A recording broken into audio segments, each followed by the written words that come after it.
My millionaire grandson visited me and said, "Is the $8,000 a month helping you, Grandma?" I replied, "I have to choose between my medicine and eating, sweetheart." He immediately went pale. A day later, we found out my DIL. I'm glad to have you here. Follow my story until the end and comment the city you're watching from, so I can see how far my story has reached. I stared at the pill bottle in my trembling hands, counting the remaining tablets for the third time today.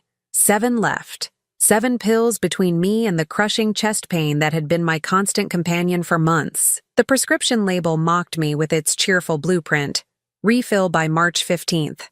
Today was March 20th. At 67, I never imagined I'd be sitting in my cramped studio apartment, making impossible choices between my heart medication and groceries.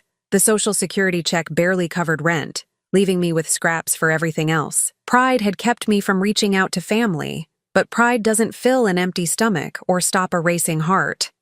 I set the pills on my rickety kitchen table next to an envelope marked "Final Notice" in angry red letters. The electric company didn't care about my fixed income or my dignity. They wanted their money, and I didn't have it. The knock on my door startled me so badly I nearly knocked over my lukewarm tea. Through the peephole, I saw a familiar silhouette that made my heart skip for entirely different reasons. Jasper, my grandson, 28 years old, successful, and someone I hadn't seen in person for almost 6 months. Grandma Harriet. His voice carried that warm enthusiasm that had melted my heart since he was 5 years old, gap-toothed and covered in playground dirt. Now, he stood in my doorway wearing an expensive suit that probably cost more than my monthly income, his dark hair perfectly styled, carrying himself with the confidence of someone who'd never had to choose between medicine and meals. "Jasper, sweetheart." I smoothed my worn cardigan and tried to smile despite the exhaustion weighing on my shoulders. What a wonderful surprise. He enveloped me in a hug that smelled like expensive cologne and success. For a moment, I let myself pretend everything was fine, that I wasn't barely surviving, that my grandson couldn't feel how much weight I'd lost through my loose clothing. I was in the neighborhood for a client meeting and thought I'd stop by. He stepped back, his blue eyes scanning my face with concern. "You look tired, Grandma." I waved dismissively, leading him to my small living area. "Just getting older, dear. Can I make you some tea? I think I have some cookies somewhere." But as I moved toward the kitchen, Jasper caught sight of the pill bottles lined up on the counter like plastic soldiers.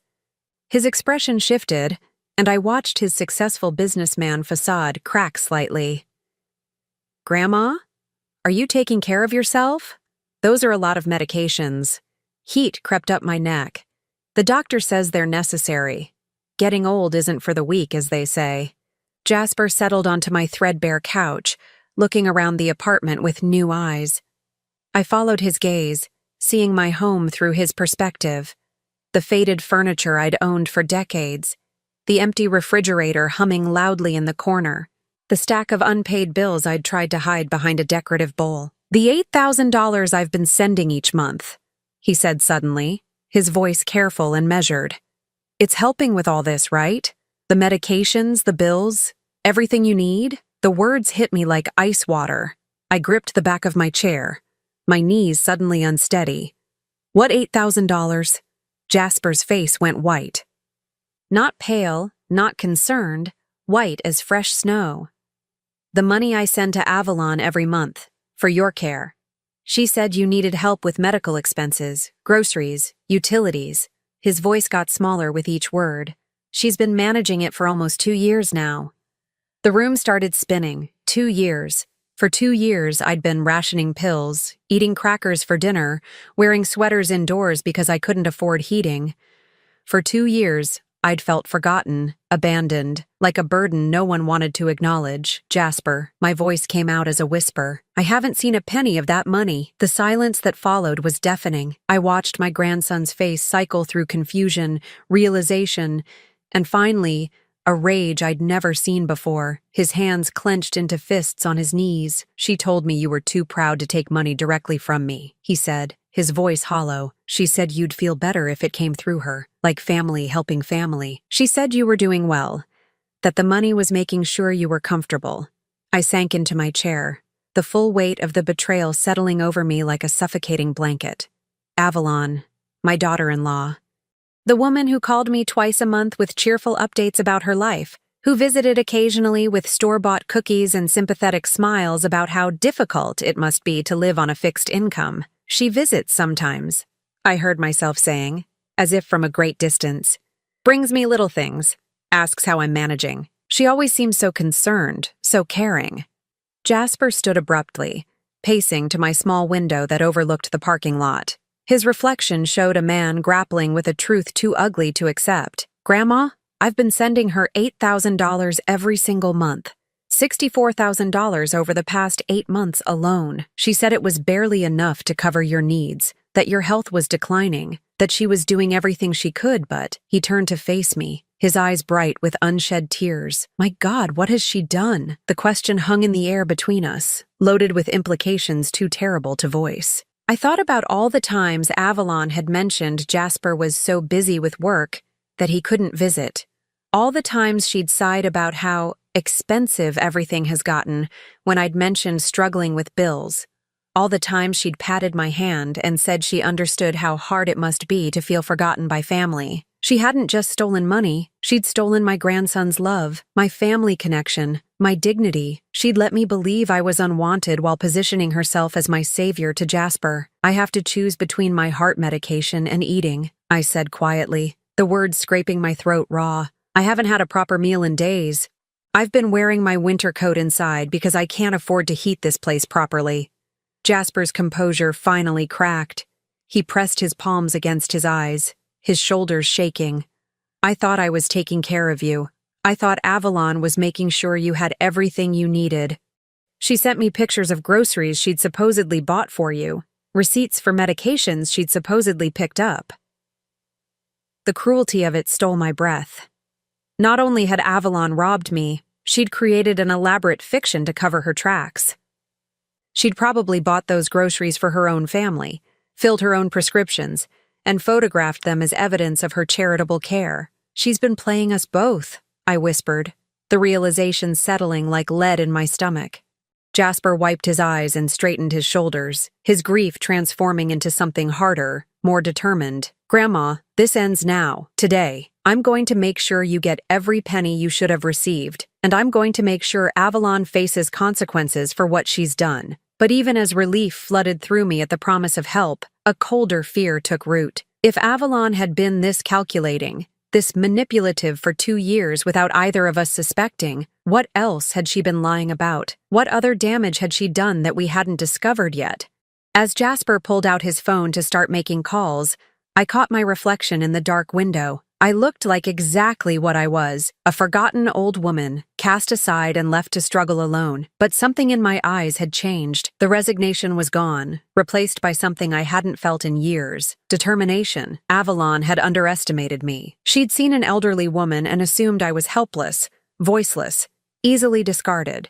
She was about to learn just how wrong she'd been. The next morning, Jasper arrived at my apartment with a briefcase, dark circles under his eyes, and the grim expression of someone who'd spent the night uncovering ugly truths. He'd called ahead, his voice tight with controlled fury, asking me to gather any paperwork I had, bank statements, bills, anything that might help us understand the scope of Avalon's deception.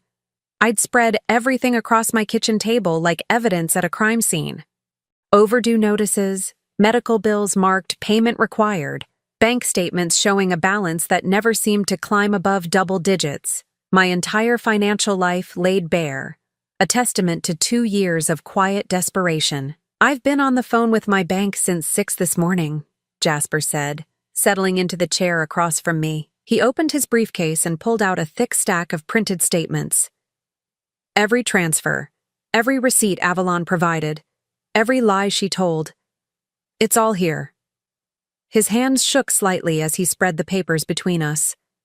I could see the rage simmering beneath his professional composure, the way his jaw tightened each time he mentioned her name. Look at this. He pointed to a bank transfer dated 8 months ago. $8,000 sent to an account Avalon claimed was set up specifically for your care. She called it the Harriet Care Fund. She even sent me paperwork that looked official, complete with account numbers and routing information. I leaned forward, studying the numbers that represented money I'd never seen.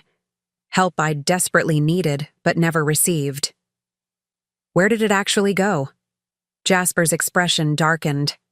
To her personal checking account, every single penny. He flipped through more pages, his voice growing colder with each revelation.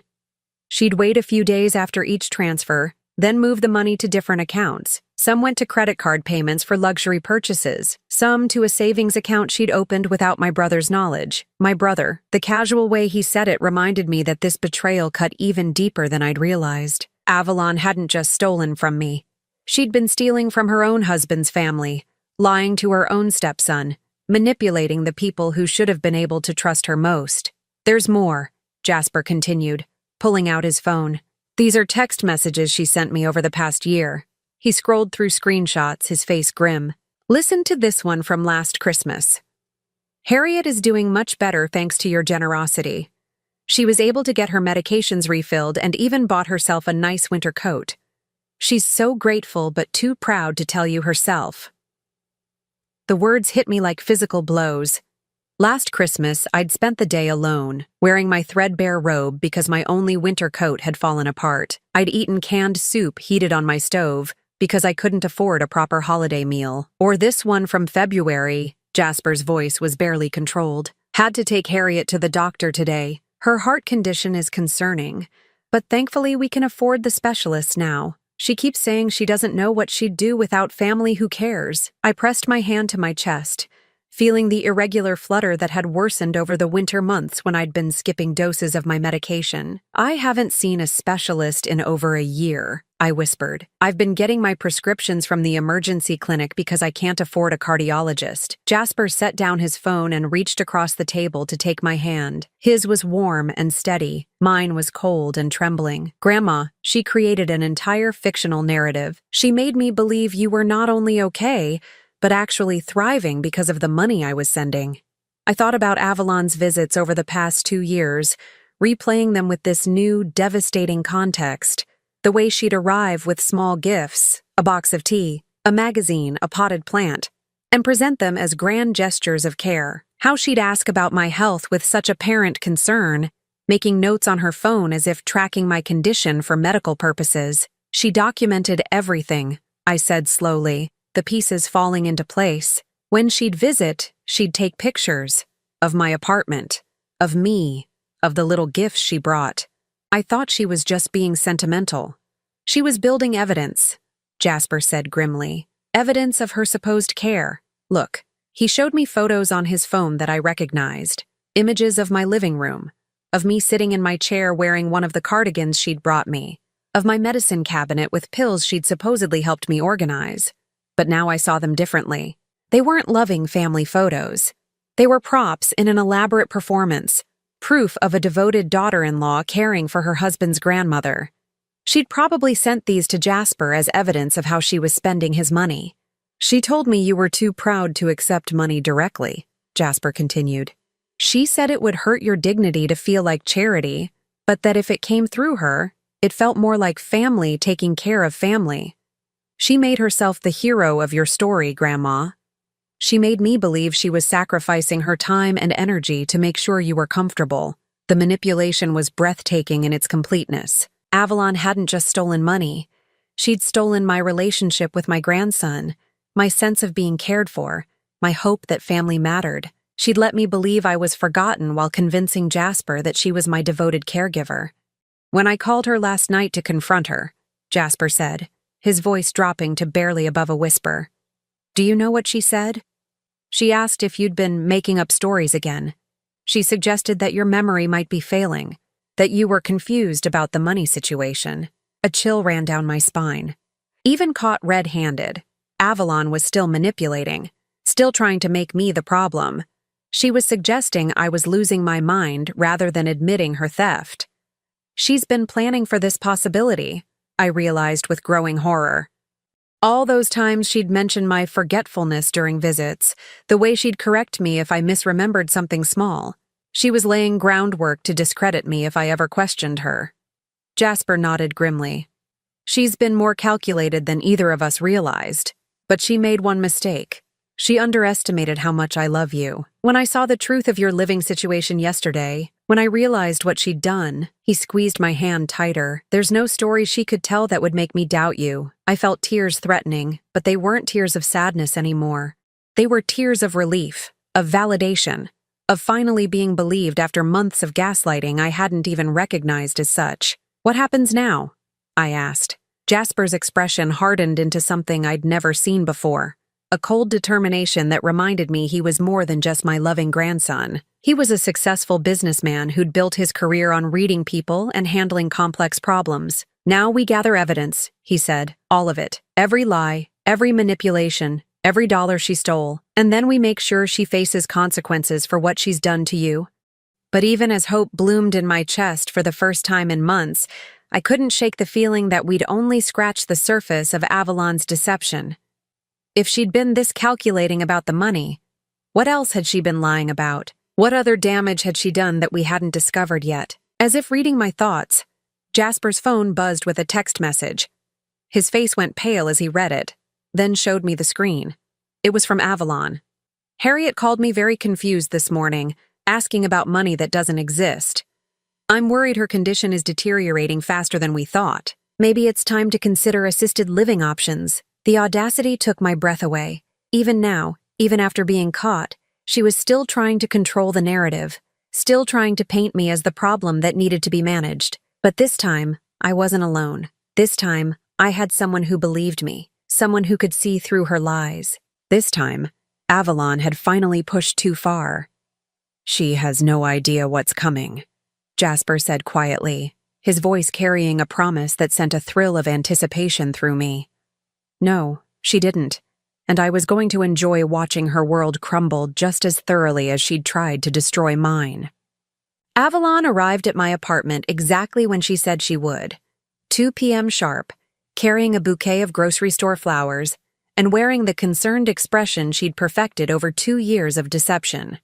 I watched through my peephole as she checked her reflection in her phone screen, adjusting her carefully styled blonde hair before knocking with the same gentle rhythm she always used. Jasper was hidden in my bedroom, armed with a recording app on his phone and explicit instructions to stay quiet no matter what he heard. We'd decided this confrontation needed to happen naturally, without Avalon feeling ambushed. She had to reveal herself willingly, and she had to do it while we could document every word. "Harriet, sweetie." Her voice carried that same syrupy warmth it always did as I opened the door. She pressed the flowers into my hands and leaned in for her customary air kiss near my cheek. "How are you feeling today? You sounded so confused on the phone yesterday." There it was immediately. The gaslighting, the suggestion that I was the problem. She stepped into my apartment without waiting for an invitation, settling into my worn armchair as if she owned it. "I brought you some chamomile tea," she continued, pulling a box from her oversized purse. "I know how you get when you're anxious. Sometimes our minds play tricks on us when we're stressed about money, don't they?" I forced myself to remain calm, to play the role of the confused elderly woman she wanted me to be. "I suppose they do, though I could have sworn Jasper mentioned something about money he's been sending." Avalon's smile flickered for just a moment before reasserting itself. "Oh, honey, Jasper is such a sweet boy, always worried about family. But you know how busy he is with work. I think sometimes he feels guilty that he can't visit more often, so he imagines he's doing more to help than he actually is." The casualness with which she rewrote reality was breathtaking.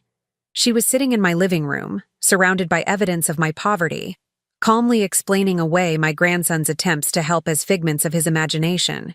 He seemed quite certain about sending money monthly. I pressed gently. "Through you," he said. This time the mask slipped more noticeably.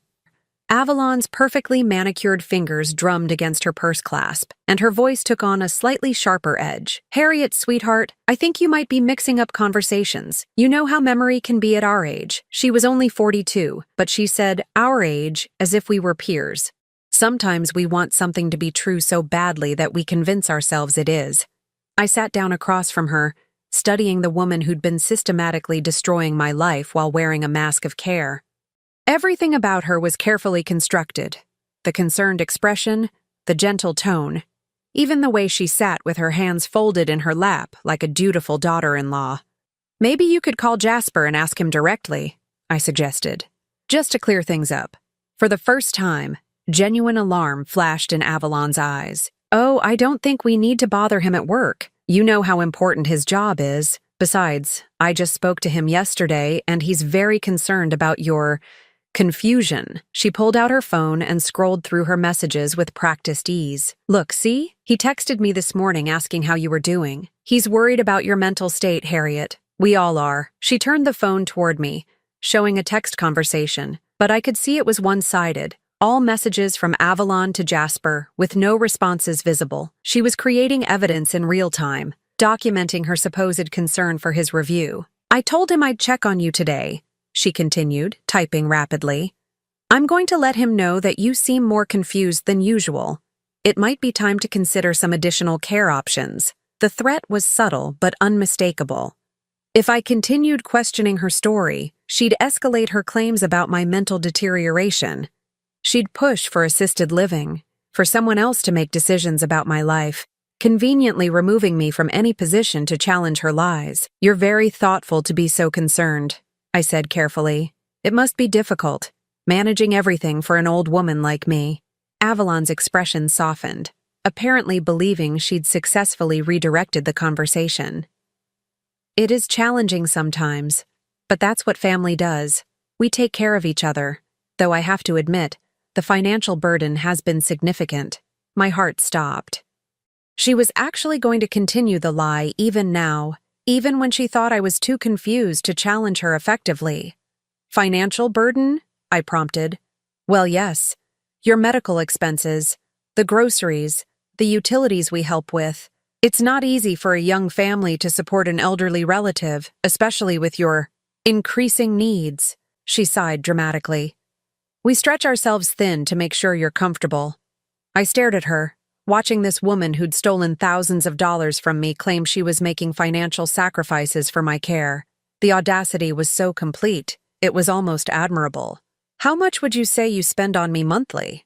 I asked, genuinely curious to see how far she'd take the lie. Avalon hesitated, probably calculating what amount would seem generous but not suspicious. Oh, it varies. Some months it's $6,000 or $7,000, especially when you have medical emergencies. We just want to make sure you never have to worry about money. $6,000 or $7,000. She was claiming to spend nearly the full amount Jasper sent, just leaving herself a small margin for handling fees. She'd calculated exactly how to maximize her theft while maintaining plausible deniability. That's very generous, I said, though I don't remember any recent medical emergencies. Avalon's smile tightened almost imperceptibly. Well, that's part of the concern, Harriet. You've been forgetting quite a lot lately. Last month, when I took you to the cardiologist, you seemed very disoriented afterward. I hadn't seen a cardiologist in over a year. She was now fabricating entire medical appointments, creating a history of care that existed only in her lies. I wish I could remember that visit, I said. Could you remind me what the doctor said? For the first time, Avalon looked genuinely uncomfortable. She shifted in her chair, her manicured fingers worrying the edge of her purse. The details aren't important, sweetheart.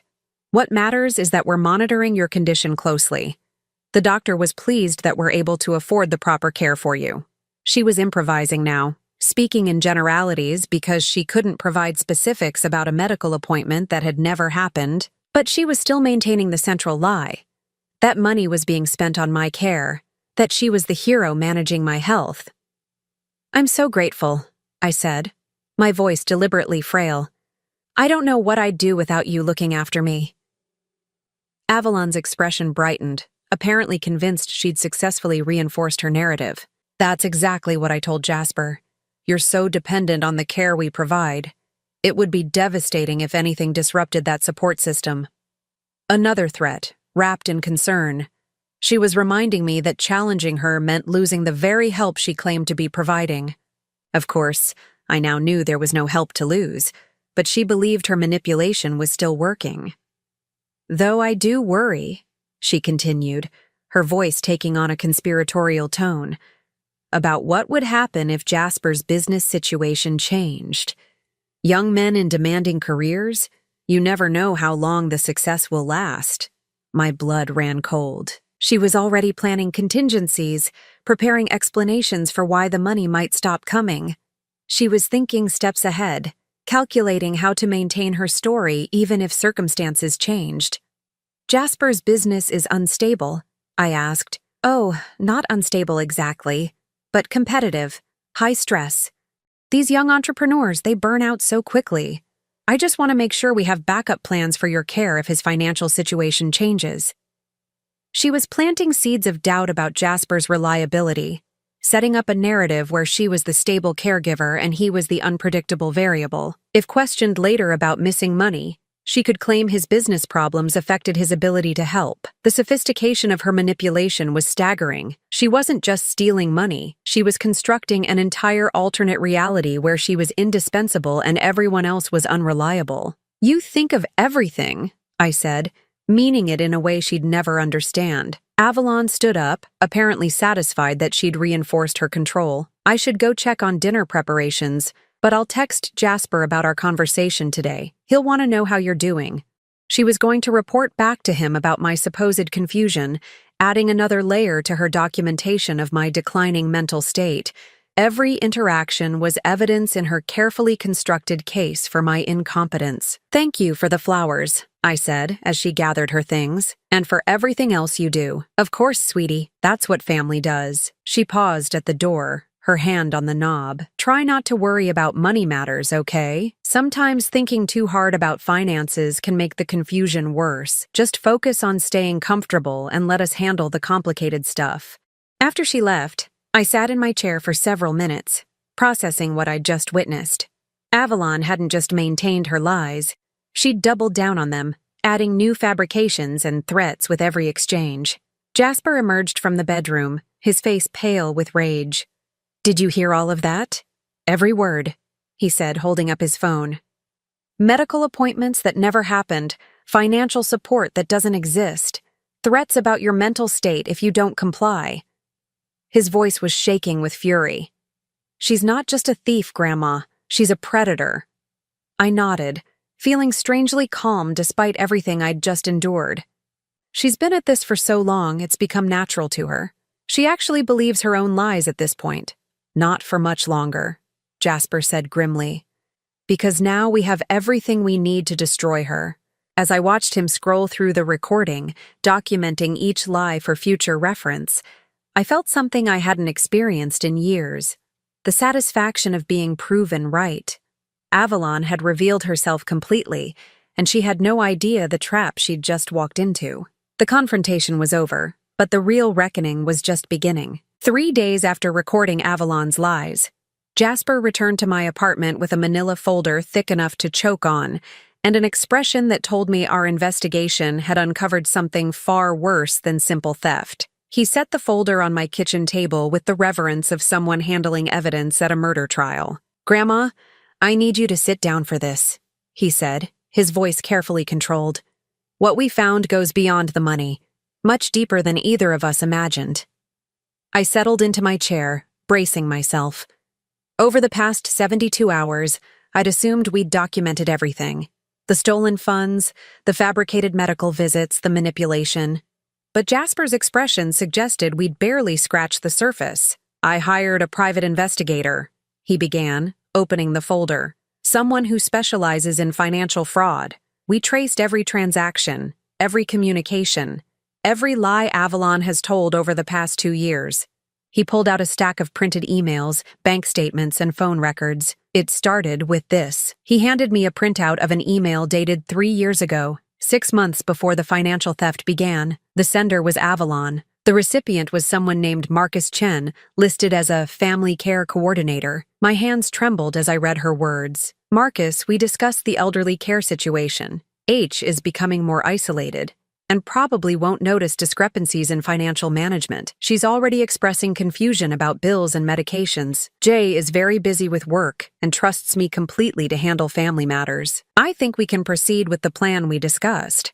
Let me know what documentation you need." "Who is Marcus Chen?" I whispered. "A man who doesn't exist," Jasper said grimly. The email account was created by Avalon using a fake name. She was sending emails to herself, creating a paper trail that made it look like she was consulting with a professional about your care. I stared at the email, my mind reeling. 3 years ago, I'd been healthier, more independent. Avalon had been planning this deception long before I actually needed help, positioning herself to take advantage of a crisis that hadn't even occurred yet. There's more. Jasper pulled out another document. She created an entire fake business, Chen Family Services, legitimate-looking website, professional letterhead, even fake reviews, all designed to make it appear she was working with qualified professionals to manage your care. He showed me printed screenshots of a website that looked completely professional, testimonials from grateful families, descriptions of comprehensive elderly care services, even photos of smiling seniors receiving help. All of it fabricated to support Avalon's lies. When I started sending money, she'd forward me reports from this fake company, Jasper continued. Detailed accounts of your medical appointments, grocery deliveries, household maintenance. She even included photos, pictures she'd taken during her actual visits to you, but presented as documentation of services she was supposedly paying for. I remembered those photos now with sick clarity.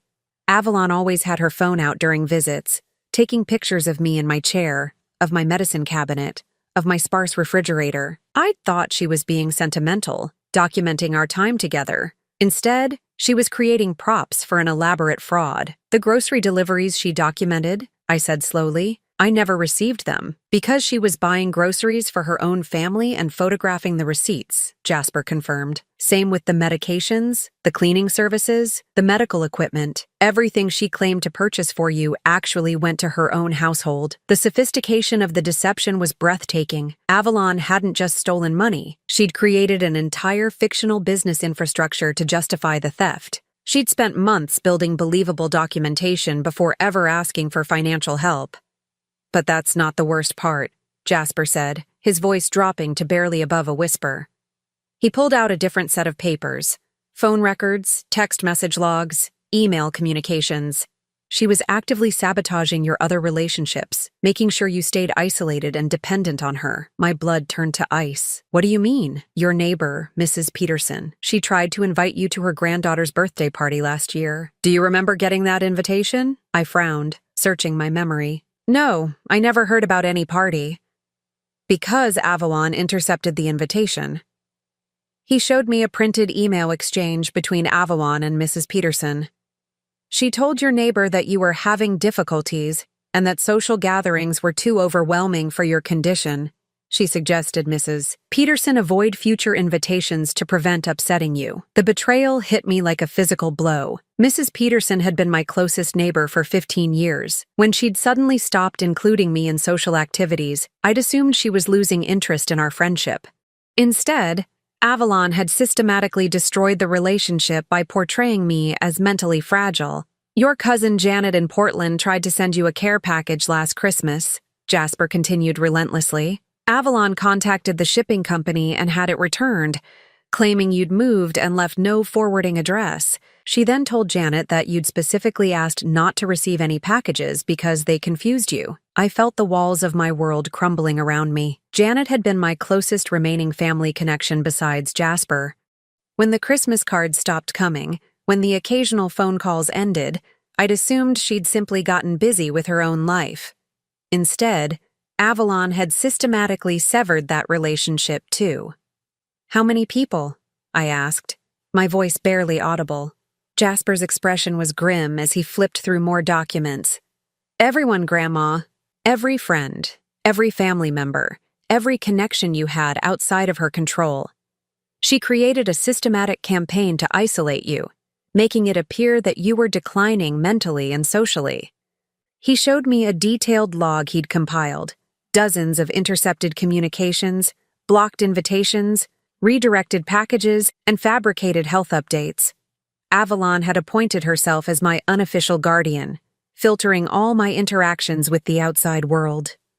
She told people you were developing dementia, Jasper continued, that you were becoming paranoid and hostile toward visitors. She painted herself as the devoted daughter-in-law, sacrificing her time and energy to care for an increasingly difficult elderly woman. The cruelty of it was staggering. Not only had Avalon stolen my money, she'd stolen my connections, my social life, my independence. She'd created a prison of isolation and convinced everyone that it was for my own good. "Your doctor's office has a note in your file," Jasper said, his voice tight with anger. "Avalon called them 6 months ago, claiming to be your designated caregiver. She told them you were experiencing memory issues and that all medical communications should go through her to avoid confusing you. That's why they stopped calling me directly about appointments," I realized with horror. "I thought they were just being more efficient by working through family. She was intercepting your medical communications too. The appointment reminders, test results, medication updates. Everything was being filtered through her. She had complete control over your healthcare information. I thought about all the times I'd felt confused about my medical care, uncertain about prescription changes or appointment schedules. I'd attributed it to getting older, to normal forgetfulness. Instead, it was systematic information deprivation designed to make me more dependent on Avalon's supposed help. "There's one more thing," Jasper said, pulling out a final document that made my heart stop. "She contacted Adult Protective Services last month." "What?" "She filed a report expressing concern about your living conditions and mental state. She claimed you were refusing help, becoming hostile toward family members, and showing signs of serious cognitive decline. She requested a welfare check." The room started spinning. I never had any visit from Protective Services, because the caseworker called her first, as the listed family contact. Avalon told them the situation had stabilized and that you were now accepting appropriate care. She provided documentation of the supposed medical support and financial assistance you were receiving. I stared at the report, reading Avalon's description of my life. Subject appears malnourished and confused, living in unsanitary conditions, refuses assistance from family members and becomes agitated when care is offered, requires immediate intervention before situation deteriorates further. She documented my genuine struggles, the result of her theft, and presented them as evidence of my mental decline. Then she'd positioned herself as the solution, the caring family member trying to provide appropriate help. "If you had ever challenged her publicly," Jasper said quietly, "she had an official report documenting your supposed mental instability. Anyone who questioned her story would be directed to this Protective Services file." The trap had been complete. Avalon had stolen my money, isolated me from family and friends, controlled my medical information, and created official documentation of my supposed incompetence. If I'd ever tried to expose her, she could have had me declared mentally unfit and possibly even institutionalized. "She was planning to have me committed," I whispered, the full scope of her scheme finally clear. "I think that was always the end game," Jasper confirmed. "Complete control over your finances and your life. She could have continued receiving money indefinitely while you were safely locked away somewhere." Unable to contradict her stories, I sat in silence for several minutes, absorbing the magnitude of what had been done to me. This wasn't simple theft, or even elaborate fraud. This was a systematic destruction of my entire existence, carefully planned and methodically executed over years. But as the shock began to wear off, something else emerged. Something cold and hard and absolutely unforgiving. "She made one mistake," I said finally, my voice steady despite the rage burning in my chest. "What's that?" I looked up at my grandson, seeing my own determination reflected in his eyes. "She underestimated both of us. She thought I was helpless and you were naive. She was wrong on both counts." Jasper nodded grimly. "She has no idea what's coming." "No, she didn't. But she was about to learn that some people, when pushed too far, don't just push back. They obliterate everything in their path, and Avalon had definitely pushed too far. Planning Avalon's downfall required the same meticulous attention to detail she'd used to destroy my life. Over the next 2 weeks, Jasper and I became co-conspirators in the most satisfying project I'd undertaken in years. We met daily in my small apartment, spreading documents across my kitchen table like generals plotting a military campaign. "We need her to hang herself with her own lies," Jasper explained as we reviewed our strategy. "No dramatic confrontations, no emotional scenes, just quiet, systematic exposure that leaves her no room to manipulate her way out. The beauty of our plan was its simplicity. We would give Avalon exactly what she'd been asking for, complete control over my care narrative, and let her elaborate on her fiction until it became impossible to maintain. Phase 1, I said, checking items off the list we'd compiled. I become the confused elderly woman she's been telling everyone I am. It was easier than I'd expected to play the role. During Avalon's next visit, I greeted her with exaggerated confusion about our previous conversation. I asked repeatedly about money I thought I remembered, then seemed to forget the questions minutes later. I mentioned imaginary conversations with neighbors who hadn't spoken to me in months. Avalon ate it up. I watched her face light up with vindicated satisfaction as she pulled out her phone to document my deteriorating condition with photos and voice memos. Harriet seems much more confused today, she murmured into her phone after I'd asked her the same question 3 times. She's asking about money that doesn't exist and claiming to remember conversations that never happened. I'm concerned her dementia is progressing faster than expected. She sent these updates to Jasper immediately, along with suggestions that we might need to explore care options sooner than anticipated. Each message was evidence of her eagerness to have me declared incompetent. Phase 2, Jasper announced during one of our planning sessions. We give her opportunities to expand her lies until they become impossible to track. He began asking Avalon for more detailed reports about my care. What specific medications was she helping me manage? Which doctors had we seen recently? What medical equipment had been purchased for my comfort? Avalon, confident in her established narrative, provided elaborate details. She described prescription changes that had never happened, specialist consultations that were pure fiction, and medical equipment purchases that existed only in her imagination. The cardiologist wants to increase her beta blocker dosage, she texted Jasper after one of my performances, and the physical therapist recommended a new walker with better stability features. I've also arranged for weekly blood pressure monitoring at home. None of it was true, but Avalon documented each fabrication with the confidence of someone who'd never been questioned before. She was building an elaborate medical history that would be impossible to verify because none of it had actually occurred. Meanwhile, I was reconnecting with the world she'd tried to sever me from. Mrs. Peterson was delighted to hear from me when I called to ask about her granddaughter's birthday party. Janet in Portland was confused, but thrilled when I reached out to ask why she'd stopped sending Christmas cards. I tried to send you a package last year, Janet told me during a long phone conversation, but it was returned with a note saying you'd moved. Your daughter-in-law called to tell me you were having memory problems and that packages confused you. Avalon said that? She seemed so concerned about you. She asked me not to contact you directly anymore because it agitated you. I felt terrible that I was causing problems. Each conversation revealed another layer of Avalon's systematic isolation campaign. But now, instead of feeling devastated by the betrayal, I felt energized by the evidence we were collecting. Every severed relationship was proof of her manipulation. Every intercepted communication was documentation of her control. Phase 3, Jasper said as we entered our 3rd week of planning. We let her believe she's winning. This was the most challenging part for me emotionally. I had to watch Avalon discuss my care options with apparent sadness while secretly celebrating her perceived victory. She brought brochures for assisted living facilities, spoke in hushed tones about my declining condition, and positioned herself as the reluctant family member forced to make difficult decisions. It's so hard to watch someone you care about deteriorate, she told Jasper during a phone call I listened to on speaker. But I think we need to face reality. Harriet can't live independently much longer. She's becoming a danger to herself. She scheduled tours of memory care facilities, claiming she was researching options just in case. She even contacted a lawyer about obtaining guardianship rights, presenting herself as the only family member willing to take responsibility for my welfare. Each action was documented. Each lie was recorded. Each manipulation was preserved for future reference. Avalon was building the case for her own destruction with the same thoroughness she'd used to isolate me. But the most satisfying part of our plan was watching her grow careless with success. Confident that her narrative was unquestioned, she began taking greater risks.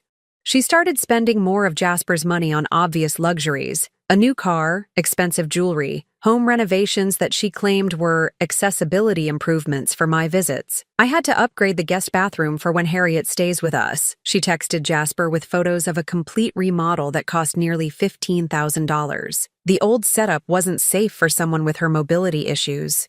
I'd never stayed at their house. I'd never even been invited for dinner. But Avalon was so confident in her established lies that she felt comfortable using my supposed needs to justify major home improvements. She also began manipulating other family members more aggressively. She contacted distant cousins and old family friends, updating them on my condition and subtly soliciting sympathy for the burden of caring for me. Harriet's situation has become quite challenging, she wrote in a group email to extended family. We're doing everything we can to keep her comfortable, but the financial and emotional strain is significant. Any thoughts or prayers would be appreciated. Several family members responded with offers to help, which Avalon graciously accepted on my behalf. She set up a small network of people sending occasional financial contributions for my care, money that went directly into her personal accounts. The scope of her operation had expanded far beyond simple theft. She was running a comprehensive fraud scheme that exploited my supposed vulnerability to manipulate sympathy and money from anyone who'd ever cared about me. She's gotten greedy, Jasper observed as we reviewed the latest evidence. The more successful she's been, the more risks she's taking. By the end of the third week, we had everything we needed. Bank records showing thousands of dollars in unauthorized transactions, phone logs documenting systematic isolation of my social connections, medical communications proving she'd interfered with my health care, email trails revealing fabricated businesses and fake professional consultations. Most damning of all, we had recordings of her enthusiastically planning my involuntary commitment to memory care while simultaneously stealing the money that was supposed to be supporting my independence. Phase 4, I said, reviewing our final checklist with grim satisfaction. We spring the trap. The meeting was scheduled for the following Friday at Jasper's office. Avalon believed she was coming to discuss the final arrangements for my transition to assisted living. She'd spent the week preparing documentation of my deteriorating condition and researching facilities that could accommodate my complex needs. She had no idea she was walking into her own execution. The night before the meeting, I sat in my apartment surrounded by evidence of everything Avalon had stolen from me. Not just money, but relationships, independence, dignity, and nearly my sanity. For 2 years, she'd systematically dismantled my life while positioning herself as my savior. Tomorrow, she would learn that some people, when pushed beyond their breaking point, don't just survive, they thrive, and they remember everything that was done to them. I looked at my reflection in the darkened window, seeing not the confused elderly woman Avalon had tried to create, but the sharp, determined person I'd always been underneath the facade. She'd tried to make me disappear, to reduce me to a problem that needed managing. Instead, she'd awakened something in me that had been dormant for too long, the absolute refusal to be dismissed, discarded, or destroyed by anyone. Avalon had no idea what was coming, but tomorrow she would learn exactly who she'd been playing games with. And the game was about to end. Avalon arrived at Jasper's office 15 minutes early, carrying a leather portfolio filled with her carefully fabricated evidence, and wearing the expression of someone who believed she was about to claim her final victory. I watched from the reception area as she smoothed her hair and checked her makeup in the elevator reflection, preparing for what she thought would be a routine discussion about my placement in memory care. She had no idea I was there. Jasper had arranged for us to use his company's main conference room, a sleek space with floor-to-ceiling windows and recording equipment built into the table. Everything that happened in the next hour would be documented with crystal clarity.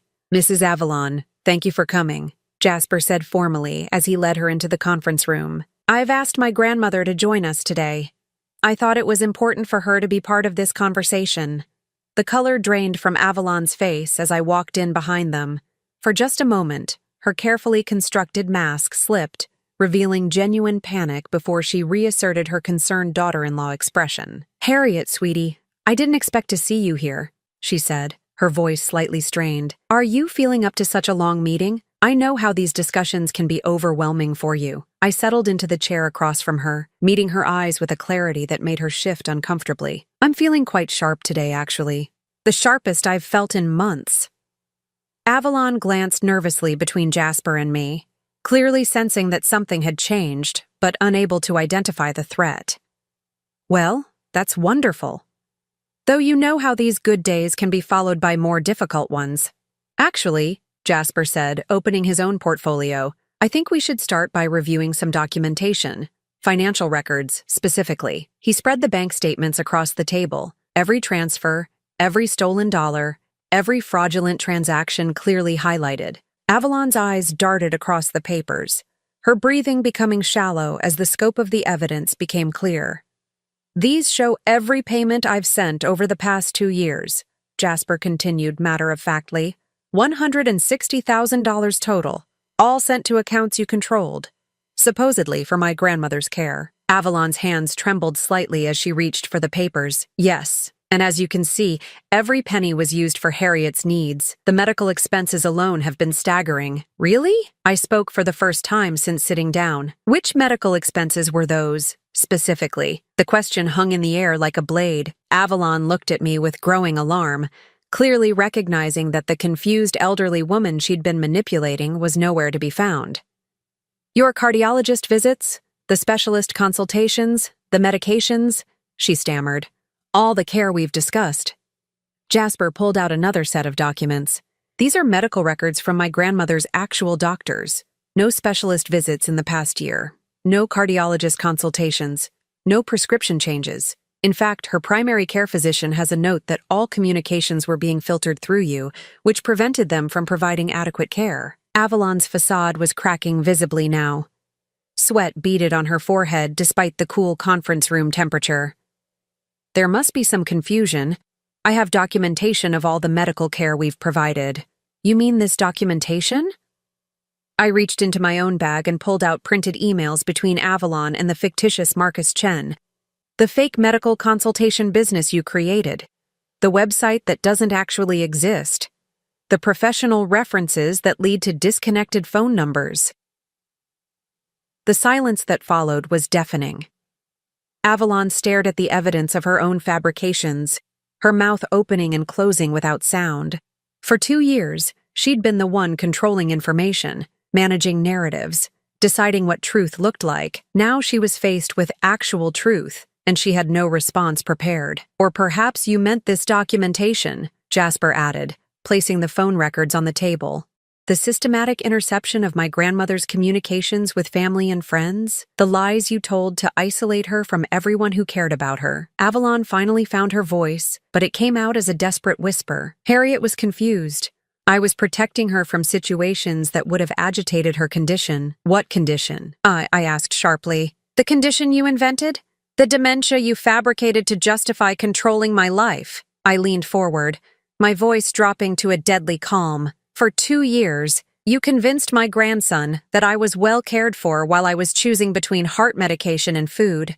You stole money meant to help me survive while documenting my deterioration as proof of your dedicated care. You isolated me from every person who might have actually helped me, then used my resulting desperation as evidence that I was mentally incompetent. Avalon's breathing was becoming rapid and shallow. I was trying to help. The money situation is complicated, and I was managing everything to make sure you had what you needed. What I needed, I said, my voice rising for the first time, was the money my grandson was sending. What I needed was contact with my family and friends. What I needed was control over my own medical care. You stole all of that while convincing everyone you were a saint. Jasper placed one final document on the table, the Adult Protective Services report Avalon had filed. This is particularly interesting. You reported my grandmother as a vulnerable adult in need of intervention, then positioned yourself as the solution to the problem you'd created by stealing her support money. Avalon stared at the report, her last defense crumbling. I was concerned about her welfare. You were concerned about maintaining control, I corrected. You needed official documentation of my supposed incompetence in case anyone ever questioned your authority over my life. The room fell silent, except for the sound of Avalon's labored breathing. She looked around desperately, searching for an exit that didn't exist. Every lie had been exposed, every manipulation documented, Every cruel calculation laid bare. The Adult Protective Services caseworker will be very interested in this evidence, Jasper said quietly, as will the police, the district attorney's office, and every family member you've been soliciting money from under false pretenses. Avalon's composure finally shattered completely. You can't prove I intended to hurt anyone. I was trying to help manage a difficult situation. By stealing over $160,000? I asked. By fabricating medical emergencies and intercepting healthcare communications? By systematically destroying my relationships with people who cared about me? I stood up, looking down at the woman who'd tried to erase me from my own life. You didn't just steal money, Avalon. You stole 2 years of my life. You stole my dignity, my independence, my connections with people I love. You turned my own grandson against me by convincing him I was too proud to accept help, while ensuring I never received any. Tears were streaming down Avalon's face now, but they weren't tears of remorse. They were tears of panic, of someone finally facing consequences for actions they'd assumed would never be discovered. I can pay it back, she whispered desperately. The money.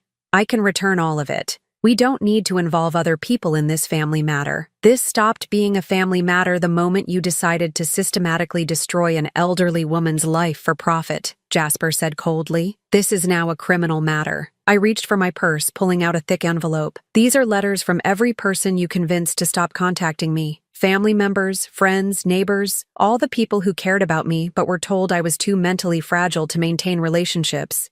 I scattered the letters across the table, each one documenting another severed connection, another relationship Avalon had poisoned with her lies. They're all planning to visit me this weekend. They want to see for themselves how remarkably sharp and independent I am for someone who supposedly has advanced dementia. Avalon looked at the letters with growing horror. Her carefully constructed narrative was about to be exposed to everyone she'd manipulated. The sympathetic extended family who'd been sending money, the neighbors who'd been avoiding me to prevent agitation, the friends who'd been told I was too confused to maintain contact, they would all learn the truth. We're not asking for anything from you, I continued, my voice steady and final. We're telling you what's going to happen. You're going to face charges for elder abuse, financial fraud, and mail tampering. You're going to be exposed to every person you've lied to, and you're going to lose everything you stole from me, plus penalties. I leaned across the table, meeting her terrified eyes. But most importantly, you're going to learn now. I'm curious about you who listened to my story. What would you do if you were in my place? Have you ever been through something similar? Comment below. And meanwhile, I'm leaving on the final screen 2 other stories that are channel favorites, and they will definitely surprise you. Thank you for watching until here.